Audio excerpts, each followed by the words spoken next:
Dancing with the One-Armed Gal from Welding with Children by Tim Gautreaux. On Saturday, Irie Beaudreau's girlfriend fired him. The young man had just come on shift at the ice house and was seated in a wooden chair under the big wall-mounted ammonia gauge, reading a cowboy novel.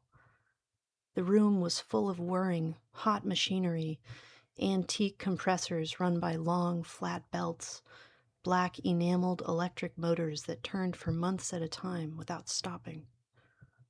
His book was a good one, and he was lost in a series of fast-moving chapters involving long-distance rifle duels, cattle massacres, and an elaborate saloon fight that lasted 30 pages. At the edge of his attention, Irie heard something like a bird squawk, but he continued to read. He turned a page, trying to ignore an intermittent iron-on-iron binding noise rising above the usual lubricated whir of the engine room. Suddenly, the old No. 2 ammonia compressor began to shriek and bang. Before Irie could get to the power box to shut off the motor, a piston rod broke, and the compressor knocked its brains out. In a few seconds, Babette, Irie's girlfriend, ran into the engine room from the direction of the office. White smoke was leaking from a compressor's crankshaft compartment, and Irie bent down to open the little cast-iron inspection door. Babette pointed a red fingernail to the sight glass of the brass lubricator. "You let it run out of oil," she said, putting the heel of her other hand on her forehead. "I can't believe it." Irie's face flushed as he looked in and saw the chewed crankshaft glowing dully in the dark base of the engine. "Son of a bitch," he said, shaking his head. She bent over his shoulder, and he could smell the mango perfume that he had given her for Christmas. Her dark hair touched his left earlobe for an instant, and then she straightened up. He knew that she was doing the math already, and numbers were her strength. Cubic feet of crushed ice, tons of block ice. "Irie, the damned piston rod seized on the crankshaft," she said, her voice rising. "The foundry'll have to cast new parts, and we're looking at $6,000 or $7,000 plus the downtime." Now she was yelling. He had let both Babette and the machine down. He looked up to say something and saw that she was staring at the cowboy novel he'd left open and face down on his folding chair. "I don't know, Irie. The owner's gonna have a hard time with this." She folded her arms. "He's gonna want to know what you were doing, and I'm gonna tell him." She gestured toward the book. "Look, I checked the damn oil level when I came on shift. It wasn't my fault." She looked at him hard. "Irie, the machine didn't commit suicide." She licked a finger and touched it to the hot iron. "Mr. Lanier has been after me to cut staff, and now this?" She closed her eyes for a moment, then opened them and shook her head. "You need to get away from this place." He pulled a shop rag from the back pocket of his jeans and wiped his hands, feeling something important coming. "What's that mean?" She looked at him the way a boss looks at an employee. "I'm going to lay you off." "You're firing me?" "Last time we had a compressor rebuild, we were down for a long time. Come back, maybe next month, and we'll see." "Oh, come on. Let's go out tonight and talk about this over a couple cold ones." He pushed back his baseball cap and gave her a grin, showing his big teeth. She shook her head. "You need a vacation, is what you need. You ought to go somewhere. Get out of town, you know?" "The vacation?" "Yeah, get your head out of those books. Go look at some real stuff." "Who's gonna watch the compressor that's still working?" Babette took his shop rag from him and wiped a spot of oil from a glossy red fingernail. "The new man who watches during your lunch break. Mavius. Mavius can't operate a roll of toilet paper." We'll just be making party ice after this. She looked at him. At least he's never let the oil get low. He glanced at her dark hair, trying to remember the last time he'd touched it. The next morning, Irie got up and drove to early mass through the rain. The church was full of retirees, people who had stayed on the same job all their lives. The priest talked about the dignity of work, and Irie stared at the floor. He felt that his relationship with Babette, such as it was, might be over. He remembered how she had looked at him the last time, trying to figure out why a good engineer would let the oil run out. Maybe he wasn't a good engineer, or a good anything. After Mass, he stood in the drizzle on the stone steps of the church, watching people get into their cars, waved at a few, and suddenly felt inauthentic, as though he no longer owned a real position in his little town of Grand Crepaude. He drove to his wren house and called his mother with instructions to come over and water his tomato patch once a day. Then he packed up his old red Jeep Cherokee and headed west toward Texas. After a few miles, the 2-lane highway broke out of a littered swamp and began to cut through sugarcane fields. The rain clouds burned off, and the new-growth cane flowed to the horizons in deep apple-green lawns. Irie's spirits rose as he watched herons and cranes slow-stepping through irrigation ditches. He realized that what Babette had said about a vacation was true. He avoided the main highway and drove the flat land past gray cypress houses and their manicured vegetable gardens. Through sleepy live oak-covered settlements, the old Jeep bobbed along with a steady grinding noise that made Irie feel primitive and adventurous. On the outskirts of New Iberia, he saw something unusual. A one-armed woman, wearing a short-sleeved navy dress, was hitchhiking.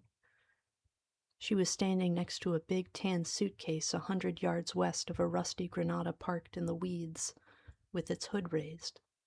Irie seldom picked up anyone from the side of the road, but this woman's right arm was missing below the elbow, and she was thumbing with her left hand, which looked awkward as she held it across her breast. He realized that she would only look normal thumbing a ride on the left side of a highway, where no one would stop for her. When he pulled off, she didn't come to the car at first, but bent down to look through the back window at him. He opened the passenger door and she came to it and ducked her head in, studying him a moment. Irie looked down at his little paunch and resettled his baseball cap. "You need a ride?" "Yes." She was pale, late 30s or so, with tawny skin and dark, wiry hair spiked straight up in a tall, scary crew cut. He thought she looked like a woman he'd once seen on TV who was beating a policeman with a sign on a stick. She seemed very nervous. "But I was hoping for a ride from a woman," she said. "I can't afford no sex change operation," he told her. "That your car?" She looked back down the road. "Yes, at least it was. A man just pulled off who made all kinds of mystifying mechanical statements about it, saying it'd take $3,000 worth of work to make it worth $400. I guess I'll just leave it." She sniffed the air inside the Jeep. "It's awfully hot, and I'd hate to pass up a ride." He turned and looked at a large dark spray of oil under the engine. "That man say it threw a rod cap through the oil pan?" She gave an annoyed look. "All you men speak the same private language." He nodded, agreeing. "You don't have to be afraid of me, but if you want to wait for a woman, I'll just get going." "Well, I don't really relate well to most men." She looked at him carefully for a moment and then announced, "I'm a lesbian." Irie pretended to look at something in his rearview mirror, wondering what kind of person would say that to a stranger. He figured she must be an intellectual, educated in the North. Mean you like women? He asked. Yes. He pursed his lips and saw the day's heat burning her cheeks. Well, I guess we got something in common.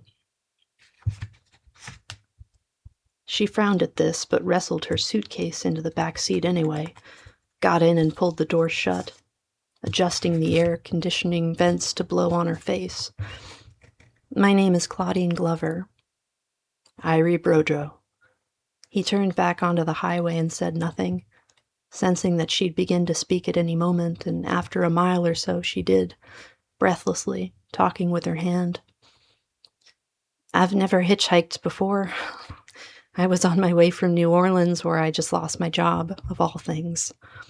My car was a little old, maybe too old, I think, and it started to smoke and bang around Franklin. I just need a ride to the next decent-sized town so I can get to an airport and fly home to El Paso, where my mother, she went on and on. Every hitchhiker he'd ever picked up had told him their life stories.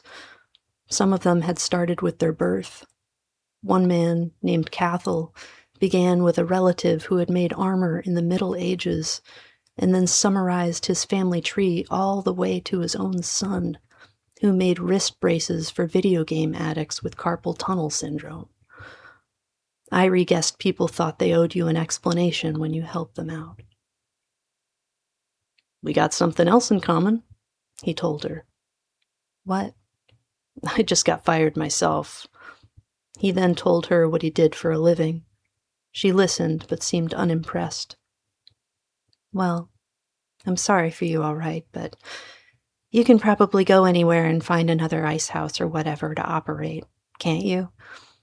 He admitted that this was so. I'm a professor of women's studies, she said, her voice nipping at the syllables like a chihuahua's. It took me a long time to get to that position, and now, after 4 years of teaching, I lost it. She raised her hand and covered her face with it. He rolled the term women's studies around in his head for a moment, wondering if she was some kind of nurse. Aw, you'll find some more gals to teach, he said at last. He was afraid she was going to cry. It was 40 minutes to Lafayette and its little airport, and he didn't want to experience the woman's emotional meltdown all the way there. She blinked and sniffed. You don't know how it is in academics. My PhD is not from the best institution. You've got to find your little niche and hold on, because if you don't get tenure, you're pretty much done for. Oh, I can't believe I'm saying this to a stranger. She gave him a lightning glance. Does this airport have jets? I don't think so. Those egg-beater planes take off for Baton Rouge and New Orleans. She did begin to cry then. I hate propeller aircraft, she sobbed. He looked to the south across a vast field of rice and noticed a thunderstorm trying to climb out of the Gulf. If he didn't have to stop in Lafayette, he might be able to outrun it. Hey, come on. I'm gonna go all the way through Houston. I can drop you by Hobby. They got planes big as ocean liners. She wiped her nose with a Kleenex and put it into a shoulder bag. She looked as though she was willing herself to be calm. After a few miles, she looked out at the open land whizzing by, at egrets stabbing for crawfish. She sniffed and wiped her nose again. Where are you going, anyway? I don't know. Just out west. Maybe go to a couple cowboy museums, look at some cactus, see a rodeo. He glanced at her worried face. What are you going to do when you get home? She gave a little mocking laugh. Cut my throat. The woman talked and talked. Irie stopped for lunch over the Texas border at a roadside cafe, figuring a meal would stop her mouth for a while. Their wobbly table was next to a taped-up picture window. He drank a beer with his hamburger, and she told him that she was originally hired because she was a woman and that her gender helped the college administration meet a quota. Well, he said, wiping mustard off his shirt. Whatever the hell works. After I'd been there a year, the English department began considering hiring a black man to replace me. He picked up his burger and shook it at her. Yeah, I missed out on a job like that once. The company had to have at least one black guy on this oil rig, so they hired this New Orleans dude instead of me and put him on Magnolia number 22 with a bunch of them old plowboys from central Mississippi. He lasted like a fart in a whirlwind. Claudine raised her head a bit. When I produced evidence of my own 1/16th African-American blood, they let me stay on. Irie looked at her skin when she told him this. He thought she was from Cuba. During my second year, the department brought in other women's studies specialists, and at one point I stopped wearing my prosthesis to emphasize the fact that I was not only black and a woman, but disabled as well. She waved away a fly, but they still tried to get rid of me. Ain't you no good at teaching studying women? My students liked me. I published articles and went to conferences. Claudine nibbled at the cheese sandwich she'd ordered and put it back on the plate. She looked at something invisible above Irie's head. It was clear that she did not understand what had happened to her. They kept trying to let me go. That's a bitch. She frowned and narrowed her eyes at him. Yes, well, I wouldn't put it exactly in those words. When a search committee member told me they'd received an application from a gay black female double amputee from Ghana, I reminded the committee that part of my childhood was spent in Mexico, and then I played my last card and came out as a lesbian. She picked up the dry sandwich and ate a little bit of the crust. Irie wondered if she was afraid that eating a juicy hamburger might poison her. But it did no good. The college found someone more specialized, foreign, and incomplete than I could ever be. He listened to her through the meal and decided that he'd rather spend 8 hours a day with his tongue stuck on a hot pipe than teach in a college. The 2 lanes abandoned filling stations and rickety vegetable stands began to bore him, so he switched over to the interstate. In the middle of a Houston traffic jam, the woman suddenly asked if he was going all the way to San Antonio. Well, yeah, I guess. He felt what was coming and didn't know what to think. The woman talked about things he'd never known, university politics, glass ceilings. You could save an hour by going straight through instead of detouring for the airport. The statement hung in the air like a temptation. He shrugged. Okay. So she kept riding with him west, out into the suburbs and beyond, entering a country that started to open up more as they glided through Katy and Fryedeck, Alleyton and Glidden. Claudine found an NPR broadcast and listened to a program of harpsichord music, but soon the weakling signal began to fade, succumbing to slide guitars and fiddles. To his surprise, she brought in a strong country station and listened for a while to a barroom ballad. Claudine grabbed a fistful of her short hair and turned her head away from him to stare out into the brush. When I hear that music, she began, I think of my father and his Mexican wranglers sitting out under a tree in the backyard, drinking long necks in the wind.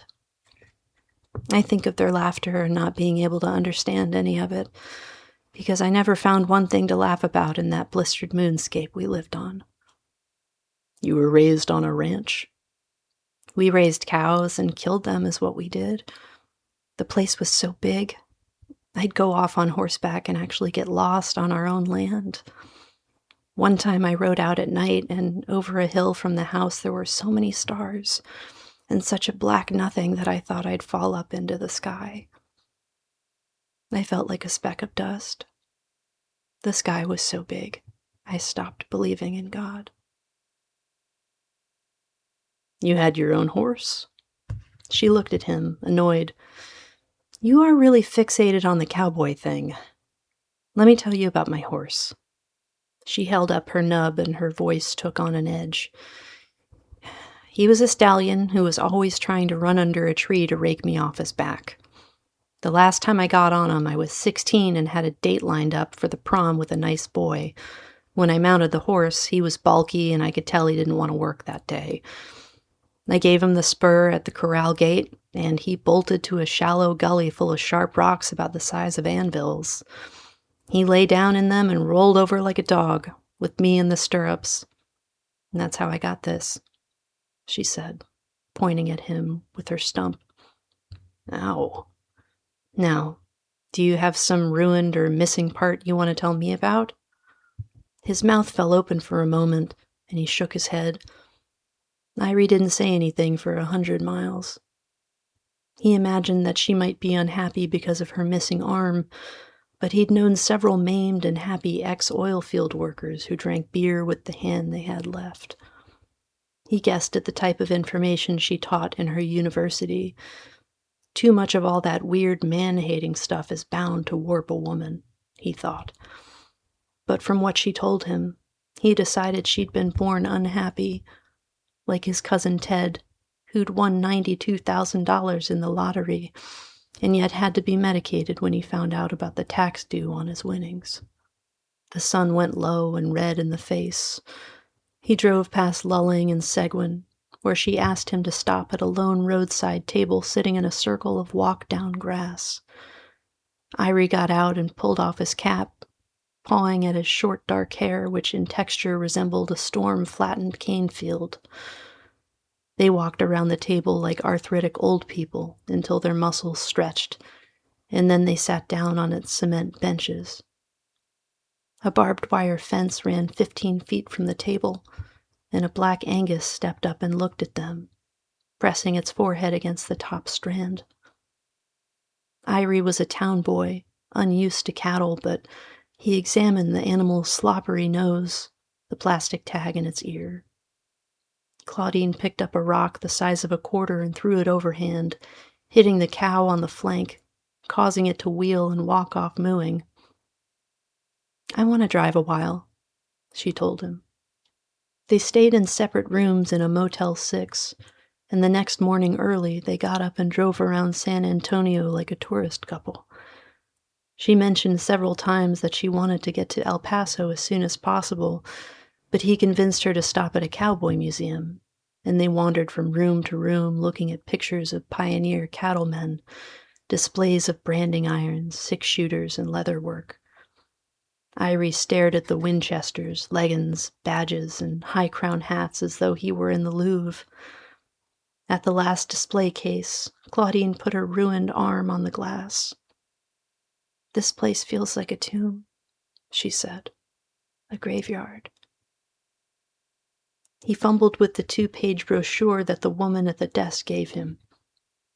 I don't know. It's pretty interesting. All these people came out here when this place was like some empty planet. They made something out of nothing.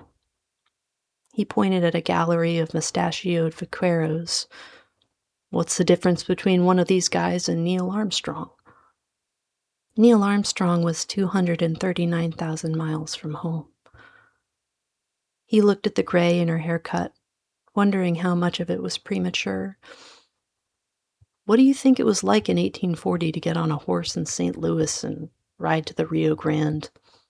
Maybe seeing half a dozen guys in between. I'll bet the feeling was the same. The romance of isolation, she said, heading for the door. A vestige of obsolete paternalistic culture. He made a face as if her language had an odor. What? She pushed open a glass door and walked out, pausing on the bottom stone step. How many images of women are in this museum? A few, he said. I bet not too many gals got famous for roping steers and blowing up Indians. It could have been their job. Why not? He stepped down past her and turned around to look up into her face. He started to say something, but he feared the avalanche of 4-syllable words he would trigger down the slope of her anger. Finally, he brought his big, thick-fingered hand up, matching it under her thin white one. Here's one reason, he told her. The other's this. Women are more family. That is, social-like. They're people. She took back her hand. That's a stereotype. Oh yeah? Well, look at us. I'm heading off into the brush to look at stuff, not people. Stuff. You're going home to stay with Mama. He expected a scowl, but she looked at him closely, as though he had suddenly revealed another identity to her. West of San Antonio, they took Highway 90. The weather became hotter, and the villages squatted at roadside, beaten down by the sun. Some towns like Hondo were brick and stucco holdovers from the last century, while some were just low and poor and could have been in southern Illinois except for the Mexicans and the drought. The land seemed to be tumbling away from water as he drove the old Jeep west, passing through broad thickets and then open country, a dry beige world peopled by cactus and mesquite, hotter and hotter as they moved toward Uvalde, Brackettville, and Del Rio. She talked over the tinny jar of the Jeep, and he listened and looked. West of Del Rio, he stopped and wandered around in the brush to look at the sun-struck plants, and Claudine had to spend 20 minutes pulling needles from his hands. They stopped at Langtree to see where Judge Roy Bean had presided. Now, I've got to concede that here's a real astronaut, she said, standing on a basketball-sized rock at the edge of the parking lot. A wild man comes where there is no law and just says, I am the law. She motioned with her good arm. He staked out his territory.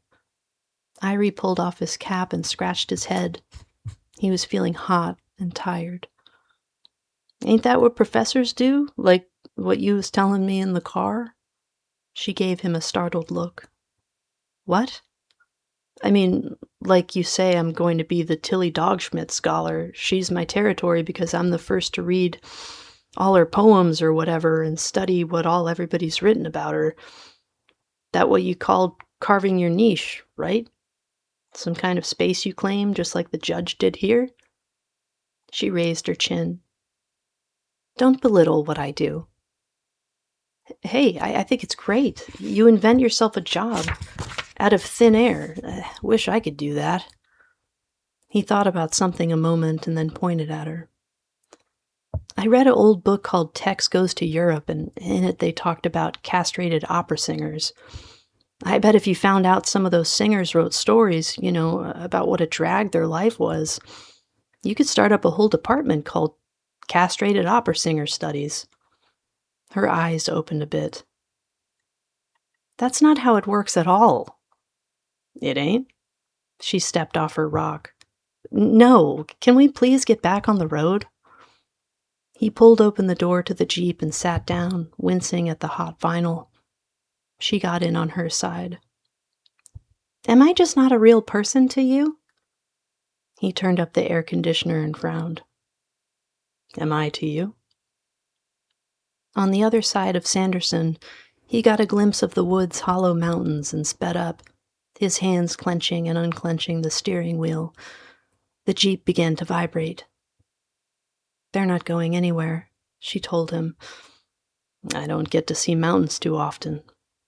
They're like everything else. You get used to them. You got a job lined up when you get to El Paso?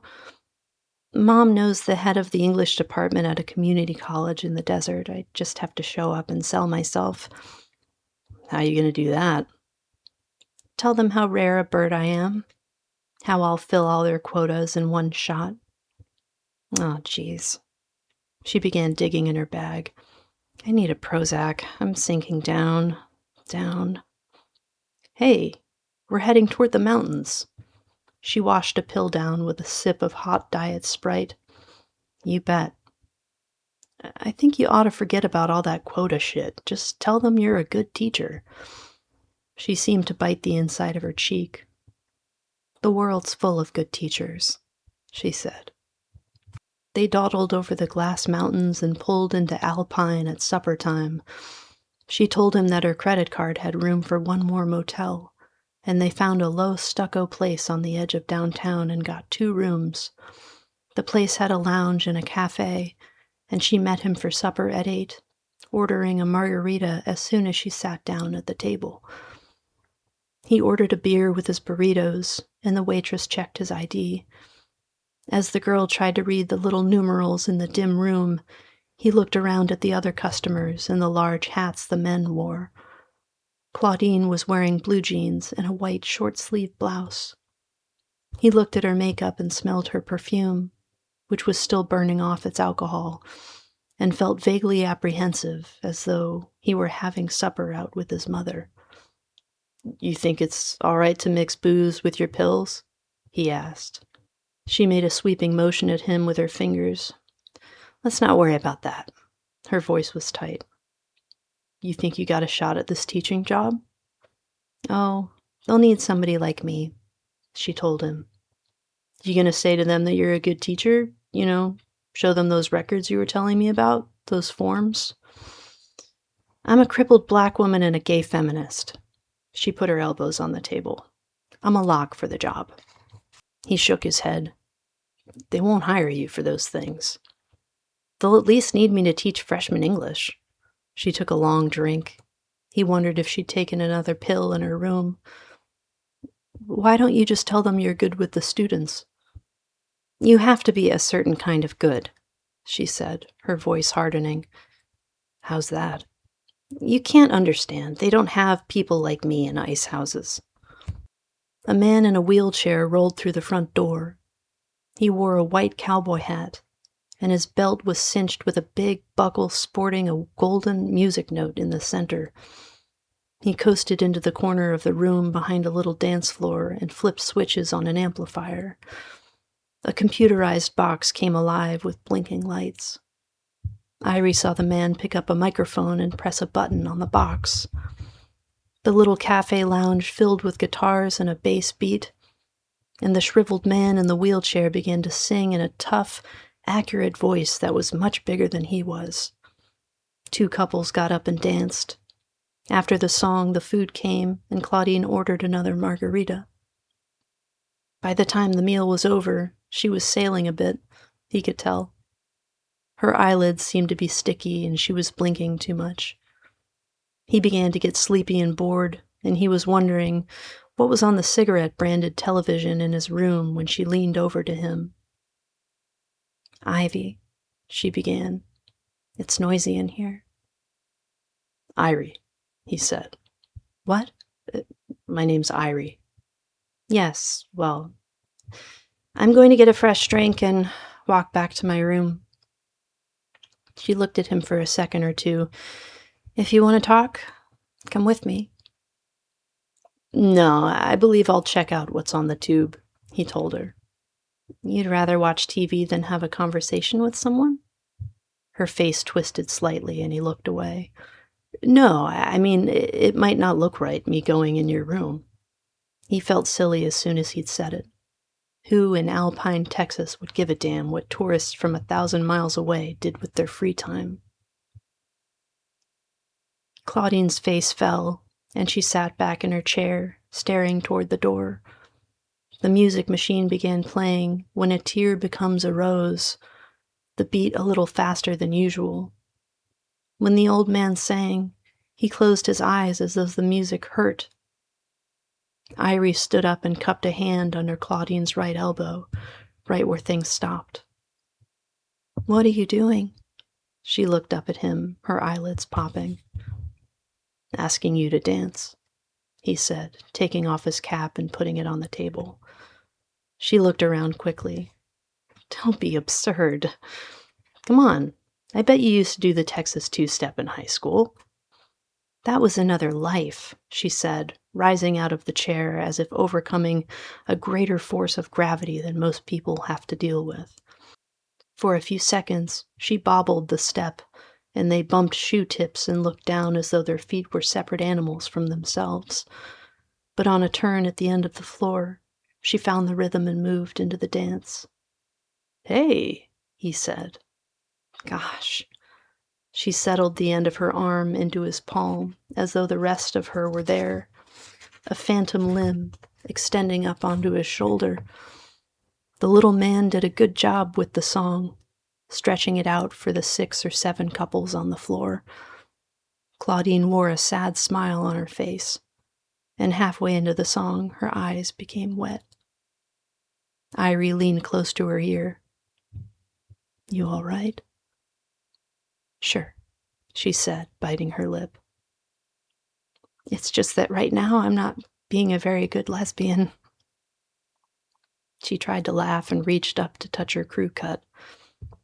"You ain't one right now." "How can you tell?" "You danced backward too good."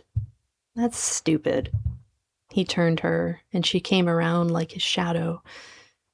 "Maybe it is, maybe it ain't." About a minute later, toward the end of the song, he told her, "I've danced with lots of black girls, and you don't move like they do."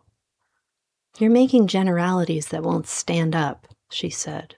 Then the tone of her voice grew defensive. "Besides, I'm only 1/16 African American."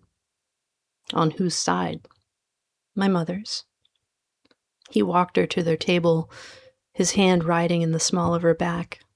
He noticed how well she let it fit there, his fingertips in the hollow of her backbone. He pursed his lips and sat down, pointing to her old navy purse. "You got any pictures of your family?" She gave him a look. "Why?" "Just curious." "Come on, I'll show you Babette and my mama. They're in my wallet." He pulled out his billfold and showed her the images in the glow of the candle. "Now you." She reached down and retrieved her wallet, pulling from it a faded, professionally done portrait of her parents. The father was blonde and sun-wrinkled, and the mother lovely and tawny-skinned, with a noble nose and curly hair. "Nice-looking people," he said. "Your mama, she's Italian."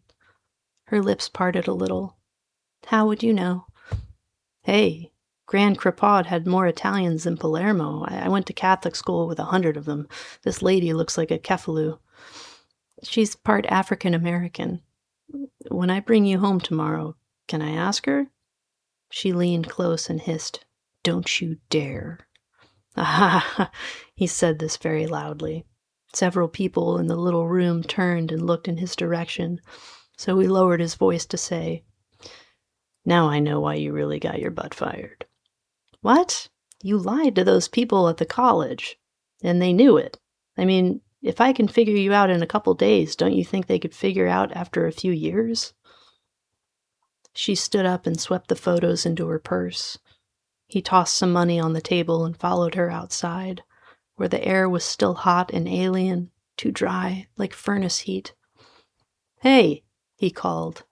He watched her go to her room and disappear inside. He was alone in the asphalt lot, and he stuck his hands into his jeans and looked up at the sky, which was graveled with stars. He looked a long time, as though the sky were a painting he had paid money to see, and then he went into his own room and called her. "What do you want?" "I didn't want to make you mad." "The word is angry. You didn't want to make me angry." "I was trying to help." There was a sigh on the line. "You don't understand the academic world. Decent jobs are so scarce. I have to do whatever it takes." "Well, you know what I think." "Yes, I know what you think," she told him. "You're a straight white woman who's a good teacher because she loves what she's doing." "You're racist. How many black people have you danced with?" She began to cry into the phone. "I'm a gay African American who is crippled by a horse." Irie shook his head and told her, as respectfully as he could, "You're crippled all right, but the horse didn't have nothing to do with it." He hung up and stared at the phone. After a minute, he put his hand on the receiver, and then he took it away again.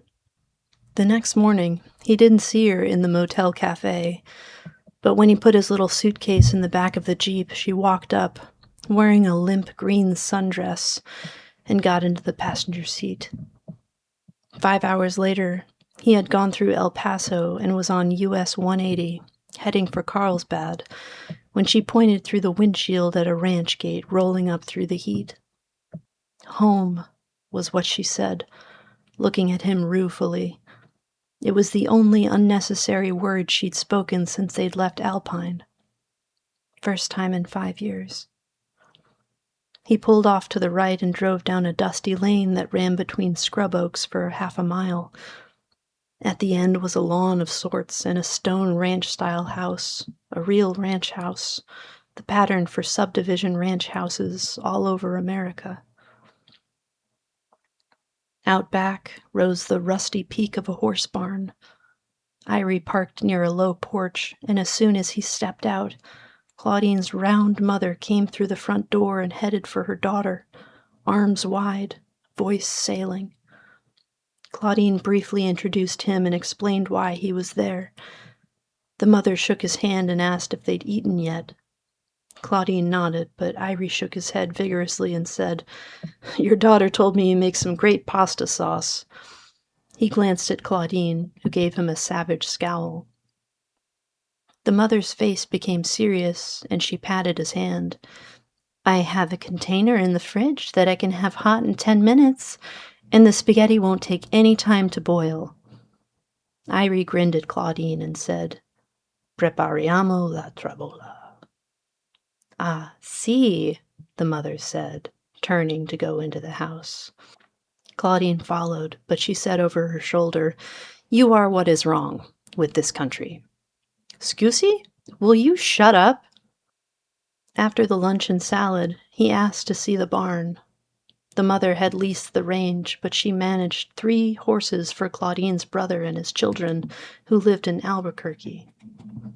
2 of the animals were in the pasture, but one, a big reddish horse, came into a gated stall as they entered.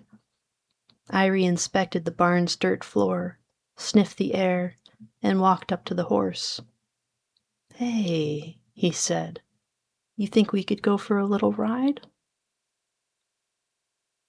She came up behind him, looking around her carefully, a bad memory in her eyes. "I'm not exactly into horse riding anymore." Her voice was thin and dry like the air. "Oh, come on." "Look, I'm thankful that you brought me here, and I don't want to seem rude, but don't you want to get back on the road so you can see cowboys and Indians or whatever it is you came out here for?" He pushed his cap back an inch and mimicked her. "If you don't want to seem rude, then why are you that way? I mean, this ain't the horse that hurt you, is it?" She looked back through the door.